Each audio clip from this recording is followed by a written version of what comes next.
আপনি যদি পশ্চিমবঙ্গের একজন কৃষক হন তাহলে এই ভিডিওটি আপনার জন্য খুবই গুরুত্বপূর্ণ হতে চলেছে, কারণ কৃষকদের জন্য চলে এলো একাধিক বড় আপডেট। এর মধ্যে এমন কিছু বিষয় রয়েছে যা নিয়ে কৃষকদের মধ্যে চলছে প্রচুর জল্পনা।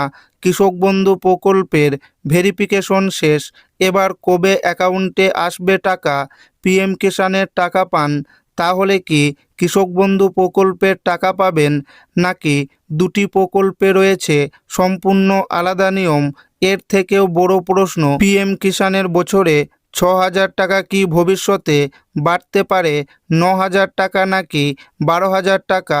এবং কৃষক বন্ধু প্রকল্পের খরিফ সিজনের টাকা কবে দেবে এবং কারা কারা এবার টাকা পাবে আর কারা টাকা পাবেন না, সমস্ত কিছু জানিয়ে দেব আজকের এই ভিডিওটিতে এবং আপনাদেরকে প্রমাণ সমেত দেখাবো। তাই ভিডিওটি প্রথম থেকে শেষ পর্যন্ত দেখবেন এবং আপনি কোন জেলা থেকে দেখছেন অবশ্যই কমেন্টে লিখে জানাবেন। কৃষক বন্ধু প্রকল্পে নতুন আপডেট, কবে আসবে খরিফ সিজনের টাকা? অনেকের নাম বাতিল, কারা পাবেন টাকা? পিএম কিষাণ বড় সুখবর। কৃষকরা দেশের খাদ্য উৎপাদনের প্রধান শক্তি, কিন্তু গত কয়েক বছরে অনেক কৃষক উৎপাদন খরচ বৃদ্ধি, আবহাওয়ার অনিশ্চয়তা, বাজার মূল্যের ওঠানামার কারণে সমস্যার মুখোমুখি হয়েছে।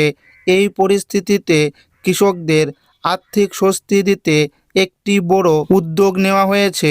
2026-এর আওতায় কৃষকদের জন্য বিশেষ ঋণ মুক্তি কর্মসূচি চালু করার সিদ্ধান্ত নিয়েছে সরকারের ঘোষণা। কোনো কৃষক যেন শুধুমাত্র ঋণের কারণে চরম আর্থিক সংকটে না পড়েন, এই কারণেই এই প্রকল্পকে অত্যন্ত গুরুত্বপূর্ণ বলে মনে করা হচ্ছে। টাকা কিভাবে দেওয়া হবে? টাকা কি সরাসরি কৃষকদের ব্যাংক অ্যাকাউন্টে আসবে? সরকারি ঘোষণা অনুযায়ী সরকারের টাকা ডিবিটির মাধ্যমে কৃষকদের ব্যাংক অ্যাকাউন্টে জমা হবে। কৃষক বন্ধু প্রকল্পের টাকা ঠিক কবে থেকে আসতে পারে? রাজ্য সরকার আগেই জানিয়েছিল কৃষক বন্ধু নতুন প্রকল্পের ভেরিফিকেশন প্রক্রিয়া সম্পূর্ণ হওয়ার পরই কৃষকদের ব্যাংক অ্যাকাউন্টে টাকা পাঠানো হবে। মুখ্যমন্ত্রীর বক্তব্যের পর নতুন করে আলোচনা শুরু হয়েছে, কারণ তিনি স্পষ্টভাবে জানিয়েছেন যাদের নিম্নতম চাষযোগ্য জমি রয়েছে তারা কৃষক বন্ধু আর্থিক সহায়তা পাবেন। কিন্তু এখানেই তৈরি হয়েছে প্রশ্ন, কারণ সর্বনিম্ন টাকার কথা বলা হলেও সর্বোচ্চ কত টাকা দেওয়া হবে তা নিয়ে স্পষ্টভাবে কিছুই জানানো হয়নি। ফলে কৃষকদের মধ্যে কৌতূহল তৈরি হয়েছে। অনেকেই জানতে চাইছেন আগের মতো কি বছরে 10,000 টাকা দেওয়া হবে, নাকি নতুন নিয়মে টাকার পরিমাণ পরিবর্তন হবে। বিভিন্ন সূত্রে যে তথ্য সামনে এসেছে তাতে বোঝা যাচ্ছে নতুন ব্যবস্থায় কৃষক বন্ধুকে দুটি ভাগে ভাগ করা হয়েছে। প্রথম ভাগ যাদের জমির পরিমাণ 1 একরের কম, দ্বিতীয় ভাগ যাদের জমির পরিমাণ 1 একরের বেশি। বর্তমান তথ্য অনুযায়ী 1 একরের কম জমির মালিক কৃষকরা বছরে 4,000 টাকা পর্যন্ত আর্থিক সহায়তা পেতে পারেন, আর 1 একর বা তার বেশি জমির মালিক কৃষকরা বছরে 6,000 টাকা পর্যন্ত আর্থিক সহায়তা পেতে পারেন। অর্থাৎ কৃষক বন্ধু সম্ভাব্য আর্থিক সহায়তা সর্বনিম্ন 4,000 টাকা থেকে সর্বোচ্চ 6,000 টাকার মধ্যে থাকতে পারে। তবে চূড়ান্ত সরকারি নির্দেশিকা প্রকাশিত সমস্ত বিষয়ে আরও স্পষ্ট হবে। আরও একটি গুরুত্বপূর্ণ আপডেট, আগে বাংলা শস্য বীমা যোজনার মাধ্যমে কৃষকদের কাছ থেকে কোনো প্রিমিয়াম নেওয়া হতো না। ফলে ফসলের ক্ষতি হলে ক্ষতিপূরণের টাকা সরাসরি ব্যাংক অ্যাকাউন্টে পৌঁছে যেত।